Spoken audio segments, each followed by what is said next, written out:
बहुत बार ऐसा होता है कि कंपनीज पेपर पर प्रॉफिटेबल दिखती है, लेकिन फिर भी शॉर्ट टर्म में फाइनेंशियल ट्रबल में आ जाती है। रीजन, लिक्विडिटी की प्रॉब्लम। इसलिए लिक्विडिटी रेशियोज इतने इंपॉर्टेंट होते हैं। इस वीडियो में हम कवर करेंगे करंट रेशियो, क्विक रेशियो और कैश रेशियो, और समझेंगे कि ये रेशियोज कंपनी की शॉर्ट टर्म ऑब्लिगेशन को मीट करने की एबिलिटी के बारे में क्या बताते हैं।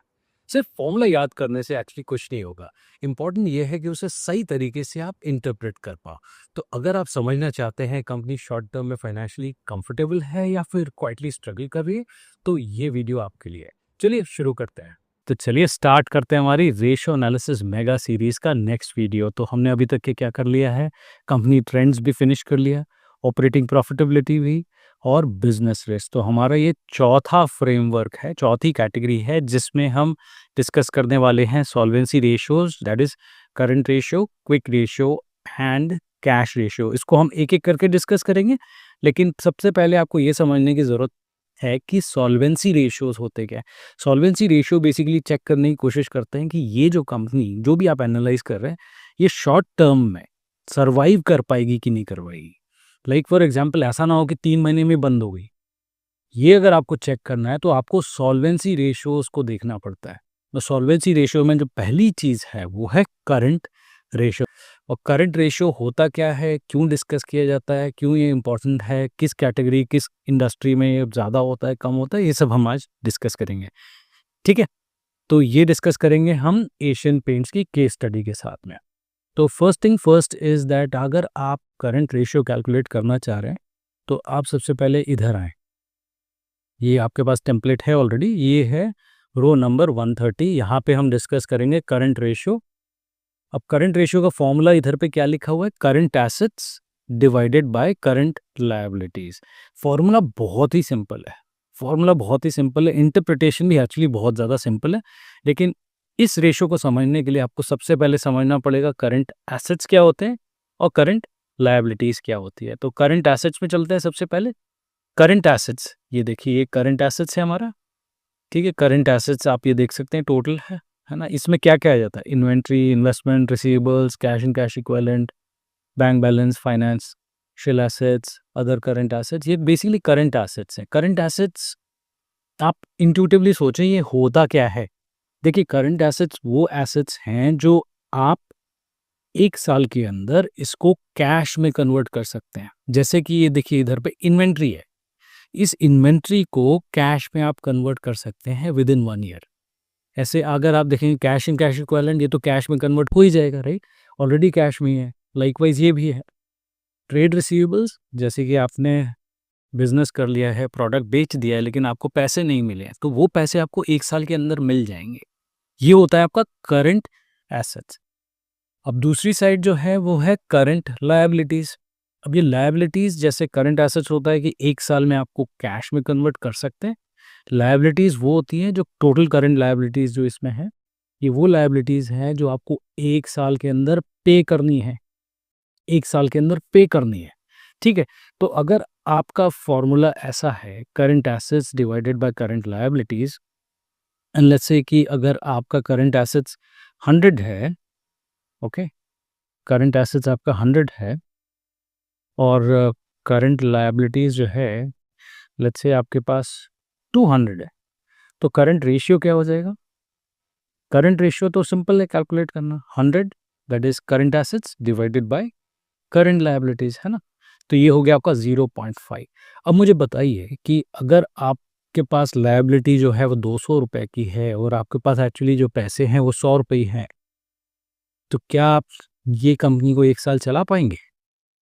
तो आप लिक्विडिटी पोजीशन, लिक्विडिटी इश्यूज में फंस जाएंगे, क्योंकि आपके पास जो करंट एसेट्स है वो कम है कंपेयर टू करंट लायबिलिटी।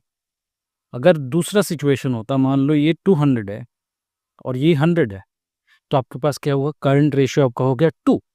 अब करंट रेशियो 2 हो गया, मतलब ये कि आपको जो लायबिलिटीज पे करनी है, लायबिलिटीज है, फाइनेंशियल लायबिलिटी है, आपकी ट्रेड पेबल्स है, जो भी आपको अपने वेंडर्स को पे करना है, लीज लायबिलिटी है, बोरोइंग्स है, ये सब आपको पे करना है, राइट। वो ज़रूरी है पे करना, आप ऐसे नहीं कर सकते आप डिफ़ॉल्ट कर गए और आप आराम से बैठे हो। तो अगर ऐसी सिचुएशन है कि जहाँ पे आपके 100 रुपीज़ या 100 करोड़ आपको देने हैं और आपके पास 200 करोड़ हैं, तो आप आराम से पे कर सकते हैं क्योंकि आपके पास जो एसेट्स हैं, करंट एसेट्स, उसको आप कैश में कन्वर्ट करके आप पे कर सकते हैं और आप आराम से 1 साल सर्वाइव कर सकते हैं। ठीक है, सो बहुत ही बेसिक सा इंटरप्रिटेशन है इसका और इसमें आपको ज़्यादा दिमाग भी नहीं लगाना है क्योंकि एट द एंड ये एक सिंपल सा रेशो है। अब इस रेशो को बहुत ही गहराई से भी हम देखेंगे कि छोटी-छोटी चीज़ें क्या इम्पोर्टेंट हो सकती हैं, बट उससे पहले हम लेट्स से एशियन पेंट्स का करंट रेशियो कैलकुलेट करके देखते हैं कि एशियन पेंट्स का कितना आता है, ठीक है? तो लेट्स गेट स्टार्टेड हियर 2020 का पहले देखते हैं। करंट एसेट्स क्या है? करंट एसेट्स है यहाँ पे 7580.1 डिवाइडेड बाय करंट लायबिलिटीज़ कितना है 4380.4। ठीक है, तो ये कितना आ गया?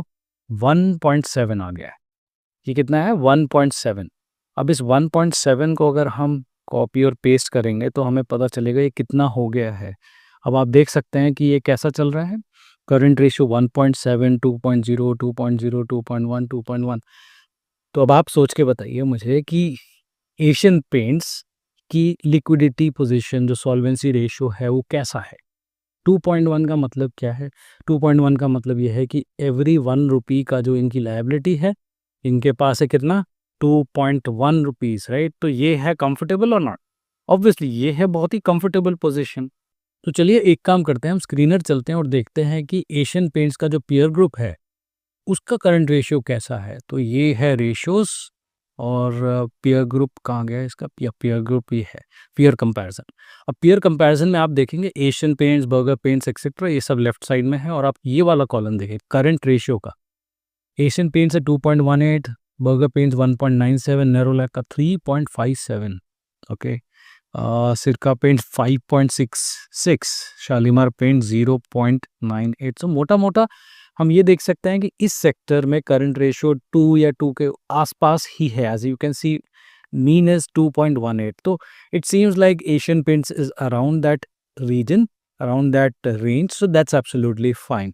अब आपके दिमाग में एक चीज़ ज़रूर आनी चाहिए कि अगर करंट रेशियो बहुत हाई है तो क्या? मतलब बहुत अच्छा है कि बुरा है?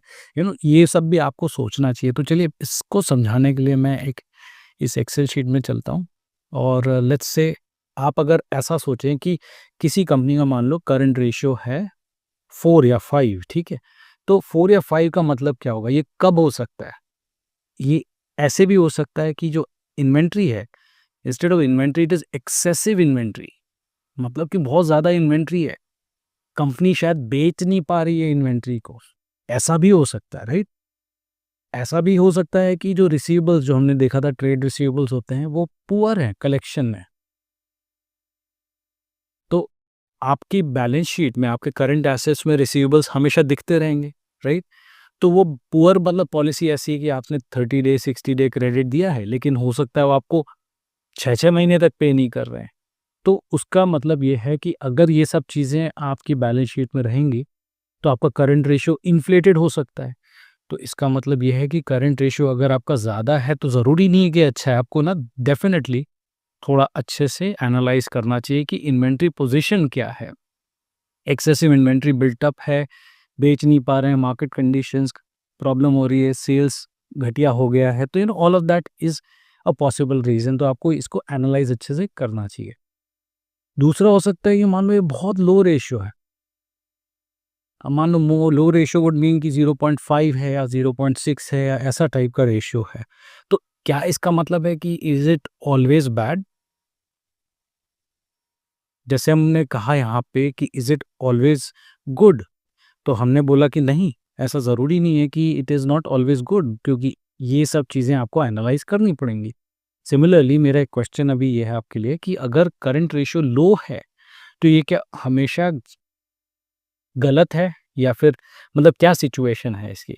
अभी देखिए क्या होता है कई बार कि आपके पास जैसे ये करंट एसेट्स हैं, करंट एसेट्स क्या-क्या होते हैं? करंट एसेट्स हो गई इन्वेंट्री, है ना? इन्वेंट्री हो गया, रिसीवेबल्स, ये सब मेनली होता है कैश एंड कैश इक्विवेलेंट्स। तो इसका मतलब ये है कि आपके जो cash and cash equivalents, inventory और रिसीवेबल्स जो हैं, वो काफ़ी कम है compared to your current liabilities, right?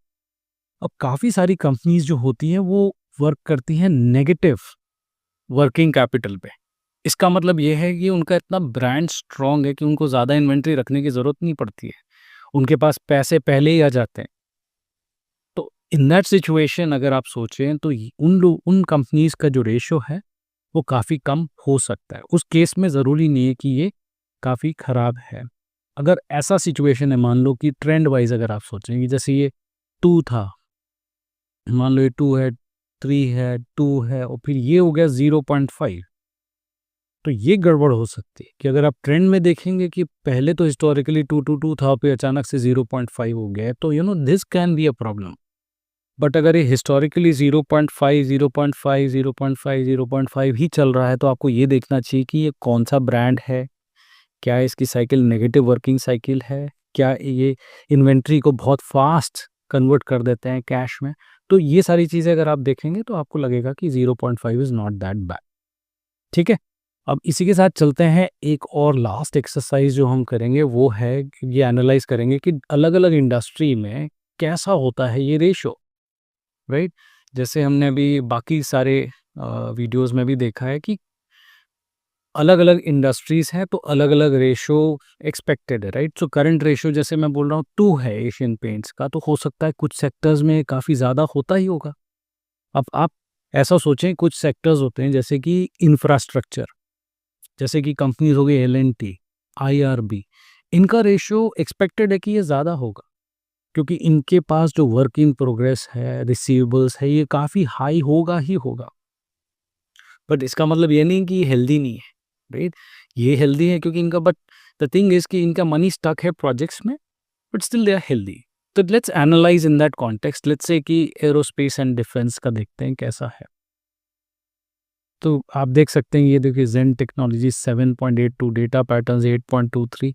खैर बड़ी कंपनीज़ का देखते हैं पहले, लेट्स गो बैक। इंफ्रास्ट्रक्चर का देख लेते हैं, इंफ्रास्ट्रक्चर, टेलीकॉम इंफ्रास्ट्रक्चर का देखते हैं। तो आप ये देख सकते हैं टेलीकॉम इंफ्रास्ट्रक्चर में यहाँ पे कौन से हैं, Indus towers, HFCL 1.79, right? Let's go back और किसका देखें, लेट्स से फार्मा का देखते हैं। आप ये सोचिए फार्मा में कैसा आपका एक्सपेक्टेशन है। फार्मा में एक्सपेक्टेशन ये होना चाहिए कि फार्मा में करंट रेशो हाई होना चाहिए क्योंकि इसमें इन्वेंट्री होगी, रॉ मटेरियल ज़्यादा लगता है तो इन्वेंट्री बहुत ज़्यादा होनी चाहिए, और इन्वेंट्री ज़्यादा है तो मतलब रेशियो थोड़ा ज़्यादा एक्सपेक्टेड है। लेट्स सी क्या है इसमें। देखिए आप, सन फार्मा 2.57, डिवीज़ लैब 5.70, सिप्ला 3.96। मोटा-मोटा अगर आप देखेंगे तो आपको ये रेशियो जो है ये थोड़े से हाई दिख रहा है, राइट? कंपेयर्ड टू जो हमने एशियन पेंट्स और इन सब में देखा था, राइट?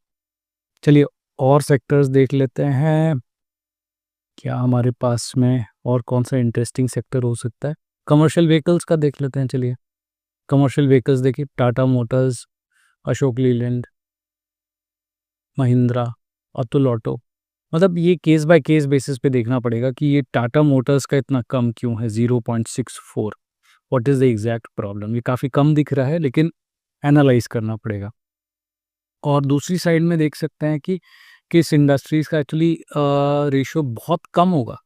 जैसे आप सोचें कि रिटेल, तो रिटेल में कम होना चाहिए। डाइवर्सिफाइड रिटेल का देखते हैं एक कॉन्सेप्ट। सी डाइवर्सिफाइड रिटेल अगर आप देखें, स्पेंसर 0.23, वी-मार्ट 1.01, शॉपर स्टॉप 0.84। ये क्या है, हाई चर्न है, राइट? मतलब ये फटाफट इन्वेंट्री स्टोर होती है और निकल जाती है, इन्वेंट्री स्टोर होती है निकल जाती है। एक्सेप्ट फॉर आप डी-मार्ट देखें, डी-मार्ट का काफ़ी हाई है, ये थोड़ा सा आउटलायर दिख रहा है इसमें। बट इन जनरल आप अगर इस टाइप की सेक्टर्स को एनालाइज कर रहे हैं तो ये कैश कलेक्शन फटाफट हो जाता है, सप्लायर्स को बहुत लेट पे करते हैं, तो एट द एंड इनकी लायबिलिटी बहुत बड़ी रहती है और कैश यूज़ करके ये फटाफट इन्वेंट्री बिल्टअप करते रहते हैं। तो that's what their main business is about.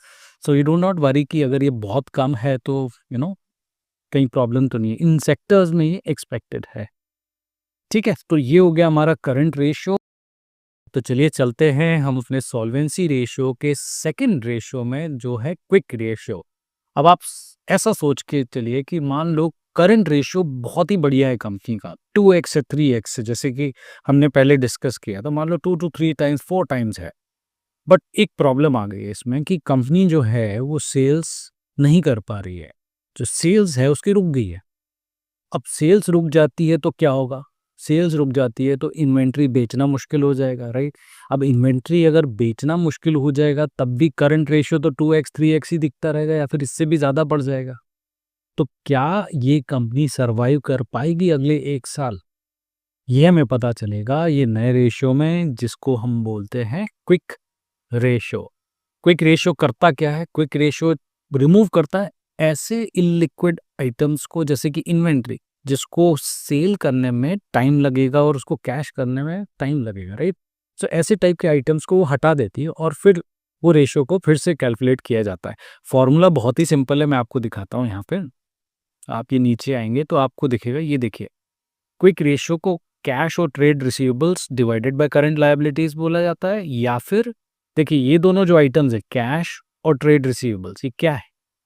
Cash, तो कैश इन कैश इक्विवेलेंट्स है। ट्रेड रिसीवेबल्स क्या है कि आपने सेलिंग प्रोसेस कर दिया है, बस आपको पैसा लेना है, इजंट इट? इसको दूसरे तरीके से भी बोला जा सकता है कि इसको कई बार ऐसे भी कैलकुलेट करते हैं, करंट एसेट्स जैसे आपने ऊपर किया था माइनस इन्वेंट्री। सबसे ज्यादा इनलिक्विड जो आइटम है करंट एसेट्स में अगर आप देखेंगे तो वो होता है इन्वेंट्री। चलिए देखते हैं, फिर से दोबारा एक बार नज़र डाल लेते हैं। आप ये देखिए, ये हमारा करंट एसेट्स, इसमें जो इन्वेंट्री है ये सबसे दूर है कैश के प्रोसेस में। इन्वेंट्री को आपको प्रोसेस करना पड़ेगा, प्रोसेस करने के बाद में आपने सेल करना पड़ेगा, सेल करने के बाद में आपको वो कैश मिलेगा, राइट? तो क्विक रेशियो क्या करता है, इस आइटम को हटा देता है, इस आइटम को हटा देता है और वो रेशियो फिर से कैलकुलेट किया जाता है। डिनोमिनेटर में आप करंट लायबिलिटीज ही रखेंगे क्योंकि आपको करंट लायबिलिटीज तो पे करनी ही है, उस हिसाब से आप सोचिए। तो चलिए एक काम करते हैं, हम ये रिवाइज्ड फॉर्मूला को यूज करेंगे, current assets minus inventory divided by current liability, और देखते हैं कि एशियन पेंट्स में ये क्विक रेशियो कैसा है। ठीक है, so this is equal to, bracket open करेंगे, करंट एसेट्स माइनस इन्वेंट्री करना है हमें। तो ये देखिए यहाँ पे करंट एसेट्स कितना है, करंट एसेट्स 7580.1 करोड़ है, माइनस हम क्या कर रहे हैं, इन्वेंट्री हटा दे रहे हैं, ठीक है? और डिवाइडेड बाय क्या करना है हमें, बहुत ही सिंपल सी चीज़ है, डिवाइडेड बाय करंट लायबिलिटी 4380.4। तो अब हम देखते हैं कि ये कितना है। देखिए ये कितना आ रहा है, 1.0, और कॉपी पेस्ट करते हैं, बाकी ईयर्स के लिए भी देखते हैं, 1.4, 1.2, 1.3, 1.4। तो इसका मतलब क्या है? इसका मतलब बहुत ही सिंपल है कि ये जो कंपनी है इन्वेंट्री सेल करने के विदाउट भी ये सर्वाइव कर जाएगी। इसका मतलब ये है कि ये कंपनी की लिक्विडिटी जो है बहुत ही स्ट्रांग है, बहुत ही स्ट्रांग है। इसलिए आपको ये ज़रूर एनालाइज करना चाहिए कि इन्वेंट्री की पोजीशन, इन्वेंट्री का जो कंट्रीब्यूशन है करंट एसेट्स में वो कितना है, और ये हमें बता देता है क्विक रेशियो में। तो अब आप ऐसा सोचें कि जब आप एनालाइज कर रहे हैं तो आप ऐसा सोचें कि इन्वेंट्री जो है किस किस सेक्टर्स में बहुत ज़्यादा होती है। अब किस सेक्टर्स में आप ऐसा सोच सकते हैं, ऑटोज में होगा, सीमेंट में होगा, स्टील, कंज्यूमर ड्यूरेबल, पेंट्स जो हमने देखा ही, राइट? तो ऐसे सेक्टर्स में इन्वेंट्री हो गई क्योंकि इसमें रॉ मटेरियल की ज़रूरत पड़ती है, रॉ मटेरियल और प्रोसेसिंग में भी बहुत टाइम लगता है। तो ये सब सेक्टर्स इसलिए आपके लिए बहुत ज़्यादा इंपॉर्टेंट होते हैं। इसमें आपको क्विक रेशियो करना बहुत ही ज़रूरी है कैलकुलेशन, क्योंकि ऐसा ना हो आपको पता चले कि ये इन्वेंट्री ही इस रेशियो को ऊपर लेके जा रही है। लाइक करंट रेशियो अगर बहुत सेफ दिख रहा है तो आप क्विक रेशियो कैलकुलेट करके आपको पैटर्न समझ में आ जाएगा कि ये इन्वेंट्री पे डिपेंडेंट है या नहीं, राइट? लाइकवाइज आप ऐसा सोचें कि ऐसी कंपनीज जिसमें इन्वेंट्री बिल्कुल लो है, जैसे कि आईटी सर्विसेज हो गया या फिर एसेट लाइट बिजनेसेस हो गया, तो उस केस में ये क्विक रेशियो और करंट रेशियो तो बिल्कुल ऑलमोस्ट सिमिलर ही आएंगे क्योंकि इन्वेंट्री है ही नहीं उसमें जिसमें, तो क्विक रेशियो करंट रेशियो बिल्कुल सिमिलर आने वाले हैं, राइट? तो इसी के साथ चलते हैं, एक काम करते हैं, हम अपने एशियन पेंट्स के एग्जाम्पल में वापस चलते हैं और देखते हैं कि एशियन पेंट्स का क्विक रेशियो कितना है कंपेयर टू अदर्स। तो ये देखिए एशियन पेंट्स का क्विक रेशियो कितना है, 1.45, बर्गर पेंट्स का है 1.11, और ये देखिए 2.51, और यहाँ पे शालीमार पेंट्स का देखिए 0.66। तो आप देख सकते हैं कि क्विक रेशियो जो है वो ऑब्वियसली करंट रेशियो से कम होगा, और ये भी पता चल जाता है कि इन्वेंट्री पे ये कितनी रिलायंट है, राइट। और अब चलते हैं इंडस्ट्री के एनालिसिस में, राइट। सो इंडस्ट्री एनालिसिस बहुत ही सिंपल है। चलते हैं डिफरेंट डिफरेंट सेक्टर्स को देखते हैं कि कैसा इन्वेंट्री बिल्टअप है। लाइक फॉर एग्जांपल ये वाला, राइट, ऑटो सेक्टर देख लेते हैं हम। ऑटो सेक्टर्स डिस्कस कर ही रहे थे, टू व्हीलर थ्री व्हीलर देख लेते हैं। देखिए क्विक रेशियो 0.84, 1.22, 0.99। इसमें डिफरेंस ज़्यादा नहीं दिख रहा है हालांकि, बट कुछ कुछ कंपनीज में अगर ये ज़्यादा है तो डिफरेंस तो पता चल जाएगा। जैसे आप ये देखिए टुनवाल ई मोटर्स 1.74 है, इन्वेंट्री का बिल्टअप बहुत ज़्यादा है, और क्विक रेशियो ये 0.70 हो गया है। इसका मतलब ये कि या तो सेलिंग में बड़ा इशू आ रहा है इनको, ये हमें चेक करना पड़ेगा, ठीक है। ऐसे आपको बाकी और सेक्टर्स में हम देख लेते हैं। चलिए हम देखते हैं अभी इस बार और कौन सा सेक्टर है। सीमेंट सेक्टर को देखते हैं, ठीक है। सीमेंट सेक्टर में देखते हैं इन्वेंट्री बिल्टअप ज़्यादा होना चाहिए, राइट। तो ये तो इन लाइन ही लग रहा है। UltraTech cement 0.69, current ratio already कम है, क्विक रेशो और भी कम हो गया है। ऐसा सेक्टर जिसमें मतलब ऐसा कंपनी जिसमें करंट रेशियो ज़्यादा है लेकिन क्विक रेशियो एकदम बहुत कम हो गया, देखते हैं। Let's see if we can find one. तो ये भी इन लाइन ही लग रहा है। 0.88, 0.72 JSW cement, likewise all right KCP 2.737, 1.4, 1.64। ये वाले में डिफरेंस काफ़ी ज़्यादा दिख रहा है, आप देख सकते हैं। करंट रेशियो और क्विक रेशियो एकदम बहुत ही कम हो गए, 0.13 पे आ गया है। तो ये नोटिस करना बहुत ज़रूरी। क्विक रेशियो इस कारण से ना बहुत ज़्यादा हेल्पफुल हो जाता है। तो इसमें एक ही चीज़ आपको इम्पॉर्टेंट हो जाती है कि ये उन सेक्टर्स के लिए इम्पॉर्टेंट है जिसमें इन्वेंट्री का कंट्रीब्यूशन बहुत ज़्यादा है। तो इन्वेंट्री हटाते ही क्विक रेशियो आपको नई चीज़ रिवील करने लग जाता है, ठीक है। तो चलिए चलते हैं अपने सॉल्वेंसी रेशियो के थर्ड पार्ट में, जो है कैश रेशियो। तो हमने करंट रेशियो में क्या सीखा था? करंट रेशियो बेसिकली होता है current assets divided by current liabilities. Quick ratio क्या था? Quick ratio current assets in the numerator, और उसको हमने सब्ट्रैक्ट किया था इन्वेंट्री से। हमने ये सोचा था, हमने ये किया था इसमें कि अगर हम कैश पोजीशन के पॉइंट ऑफ व्यू से सोचे तो इन्वेंट्री जो है वो सबसे ज़्यादा टाइम लगाएगी कैश में कन्वर्ट होने में। और अगर हमें लायबिलिटीज इमीडिएटली पे करनी है तो क्या कंपनी पे कर पाएगी कि नहीं कर पाएगी, इसका आंसर हमें मिल रहा था क्विक रेशियो से। अब कैश रेशियो क्या होता है? कैश रेशियो और एक नेक्स्ट लेवल का कंजर्वेटिव टेस्ट है। मान लो कि ऐसी क्राइसिस सिचुएशन आ जाती है जिसमें आपको लायबिलिटीज को इमीडिएटली पे करना है, तो क्या ये कंपनी पे कर पाएगी कि नहीं कर पाएगी, इसको हमें पता चलता है कैश रेशियो से। आपको नाम से समझ में आ गया होगा कि ये है कैश रेशियो। अब चलिए चलते हैं एशियन पेंट्स का सबसे पहले कैश रेशियो डिस्कस करते हैं, फिर उसकी निटिग्रिटीज के बारे में भी हम डिटेल में बात करेंगे। तो आप देख सकते हैं कि करंट रेशियो हमने ऑलरेडी कैलकुलेट किया हुआ है, क्विक रेशियो भी कैलकुलेट कर लिया है। अब जो बात आती है कैश रेशियो की, तो कैश रेशियो होता क्या है ना? कैश रेशियो में जो कैश वर्ड जो हम यूज़ कर रहे हैं उसमें क्या क्या इंक्लूड होगा, ठीक है। इसको देखते हैं हम करंट एसेट्स से, ठीक है। करंट एसेट्स में अगर आप एशियन पेंट्स के करंट एसेट्स को देखेंगे तो ये है कैश एंड कैश इक्विवेलेंट। ये तो आपको लेना ही पड़ेगा क्योंकि कैश डिवाइडेड बाय हम करंट लायबिलिटी बोल रहे हैं, कैश रेशियो होगा।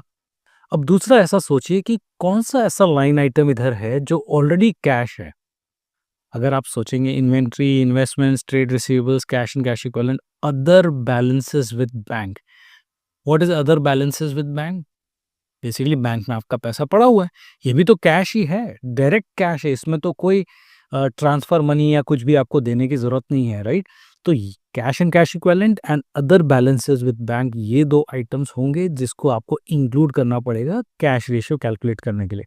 अब देखिए इसमें एक और इम्पॉर्टेंट एस्पेक्ट आ जाता है। कई बार ऐसे इनफैक्ट एनालिस्ट भी कंफ्यूज हो जाते हैं इसमें कि इन्वेस्टमेंट्स, जैसे आपने म्यूचुअल फंड्स में इन्वेस्ट किया है या फिर ट्रेजरी बिल्स में इन्वेस्ट किया है, तो क्या हमें वो भी इंक्लूड कर लेना चाहिए? एक्चुअली ये कन्फ्यूजन आप में नहीं है, मेरे में नहीं है, एक्चुअली ये इन जनरल कन्फ्यूजन है कि कैश रेशियो को हम एग्जैक्टली कितना स्ट्रिक्ट बनाना चाहते हैं।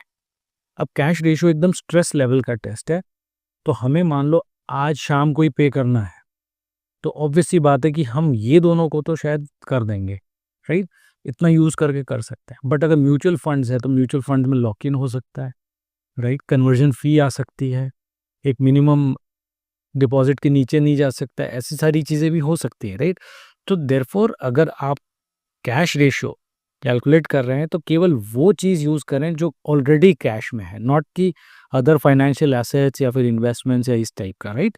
तो हम लोग क्या करेंगे, हम लोग यूज़ करेंगे cash and cash equivalent and other balances with banks. Okay, तो चलिए चलते हैं एशियन पेंट्स का कैश रेशियो कैलकुलेट करते हैं, और ये है cash ratio, right? So cash की जगह पे हम इंक्लूड करेंगे कैश एंड कैश इक्विवेलेंट और other balances with bank, right? So this will be equal to, bracket open, ये दोनों चीज़ें ऐड करते हैं, 563.8 ये है अपना कैश एंड कैश इक्विवेलेंट, और है 219 ये हमारा other balances with bank, divided by current liability रहेगा, उसमें कोई चेंज नहीं है, राइट? So this is 4380.4। तो देखते हैं कितना है, ये 0.2। ऑलराइट, कॉपी एंड पेस्ट करते हैं, देखते हैं ये 0.1। लेट्स सी कि 2 डेसिमल प्लेसेस में कितना आता है, 0.13। तो एक्चुअली देखा जाए तो ये 0.13 बहुत ही नॉर्मल है, ऐसा इसमें घबराने की ज़रूरत नहीं है कि अरे इतना कम कैश है तो क्या होगा। Most healthy companies do not keep cash ratio anywhere near 1। ये बहुत ही ओवर कंजर्वेटिव रेशियो है, और देयरफॉर अगर इसको मेंटेन करने जाएंगे तो बहुत ही अनहेल्दी और इनएफिशिएंट हो जाएगा, राइट? तो चलिए अब देखते हैं कि कैश रेशियो जो एशियन पेंट्स का 0.13 है, ये कैसा है compare to the other companies in the sector. इसके लिए हम चलेंगे स्क्रीनर में, और स्क्रीनर में ऑलरेडी मैंने कैश रेशियो का कॉलम ऐड किया हुआ है। तो ये देख सकते हैं कि एशियन पेंट्स का अराउंड 0.12 है, बट बर्गर पेंट्स का 0.17, 0.17, 0.22। सो ब्रॉडली इसी रेंज में आपको दिख रहा है, राइट? एक्सेप्ट फॉर आउटलायर्स जैसे कि सिरका पेंट्स, जिसमें 0.81 है cash ratio, versus Indigo paints जिसका 0.02, ये बहुत ही कम है, राइट? नाउ अब हम नेक्स्ट स्टेप पे क्या करेंगे, अब हम ये देखते हैं कि किस टाइप के सेक्टर्स में एक्चुअली ये रेशियो ज़्यादा होना चाहिए। आप ऐसा सोचिए कि ऐसी कंपनीज हों जो बहुत ही एसेट लाइट हो, मतलब जिसमें एसेट्स में इन्वेस्टमेंट ना हो, बट वो कैश के रिजर्व्स को बहुत ज़्यादा रखते हैं अपने पास में, maybe in anticipation of some kind of payout, या फिर कोई एक्विजिशन करना हो उनको, तो इसलिए वो रखते हैं, या फिर कोई ऐसी भी चीज़ हो सकती है कि जैसे कोई बिजनेस साइकिल्स हैं जो अनसर्टन है, तो इसलिए कैश रेशियो काफ़ी हाई हो सकता है। तो एक काम करते हैं, ऐसा क्विक एक इंडस्ट्री एनालिसिस करते हैं और देखते हैं कि कौन से सेक्टर में ये हाई दिख रहा है। तो फर्स्ट क्राइटेरिया हमारा ये है कि एसेट लाइट होना चाहिए। तो लेट्स से सॉफ्टवेयर कंपनीज देखें, कंप्यूटर्स, सॉफ्टवेयर एंड कंसल्टिंग। तो लेट्स सी इसमें क्या है। आप ये देख सकते हैं टीसीएस, इन्फोसिस, एचसीएल टेक्नोलॉजी, इनका आप देखेंगे cash ratio compared to what we saw in Asian Paints और पेंट सेक्टर में 0.69, 0.82, राइट? इनका जो दिख रहा है ये काफ़ी ज़्यादा है। टाटा लेक्सी का आप देख सकते हैं 2.19 है, राइट? सो इस टाइप के सेक्टर्स में ये काफ़ी ज़्यादा नज़र आ सकता है। चलिए वापस चलते हैं, कोई हेवी इंडस्ट्री का देखते हैं और उसको कंपेयर कॉन्ट्रास्ट करते हैं। Let's say telecom, cellular and fix line, इसमें चलते हैं, देखते हैं कि इसमें क्या रेशियो है कैश का। देखिए अब इसमें कैश रेशियो जो है, भारती एयरटेल 0.11 बहुत ही मिनिमम है, वोडाफोन आइडिया 0.06, भारती हेक्साकॉम 0.01। आप देख सकते हैं बहुत ही मिनिमल कैश रेशियो है इसमें, राइट? अब एक और इंडस्ट्री में आपको दिखाना चाहता हूँ, वो है बैंक्स। अब आप बैंक्स का अगर देखेंगे तो आपको क्या लगता है कि बैंक्स में रेशियो हाई होना चाहिए, लो होना चाहिए? क्या कैश रेशियो एक्चुअली मतलब ये कैश रेशियो रेलेवेंट है इस सेक्टर्स के लिए? तो देखिए मैंने आपको एनबीएफसीज का दिखाया, इसमें देखिए कैश रेशियो हाई है, Bajaj finance 1.83, 2.55, 2.11। Let's kind of again go back to let's say banks. Private sector banks देखते हैं, प्राइवेट सेक्टर बैंक में आप देख सकते हैं कि कैश रेशियो 0.64, 0.73, तो ये हाई है कंपेयर टू जो हमने देखा राइट एशियन पेंट्स में, या फिर आप बंधन बैंक ही देखिए 1.35, 1.73। तो बेसिकली ये क्यों है और क्या ये कैश रेशियो कैलकुलेट करना रेलेवेंट होगा इन बैंक सेक्टर में? बैंक सेक्टर में एक्चुअली इसका मीनिंग टोटली डिफरेंट होता है। ये रेगुलेटरी और लिक्विडिटी नॉर्म्स हैं जिसके कारण बैंक्स को एक सर्टेन अमाउंट ऑफ कैश ने बैलेंस शीट में रखना पड़ता है। तो आप यही सेम बेंचमार्क्स जो आप टेलीकॉम सेक्टर में यूज़ कर रहे हैं या फिर पेंट सेक्टर में या रिटेल सेक्टर में, जैसे कि ये कैश रेशियो है, ये एप्लीकेबल नहीं है किस सेक्टर्स में? बैंक्स और एनबीएफसी में, राइट? तो आपको ये होप समझ में आ गया हो करंट रेशियो, क्विक रेशियो और कैश रेशियो। तो चलिए इसी के साथ ये वीडियो को हम एंड करते हैं। आई होप आपको ये वीडियो पसंद आया हो। पसंद आया तो प्लीज़ इसे लाइक करें, सब्सक्राइब करें और शेयर करें।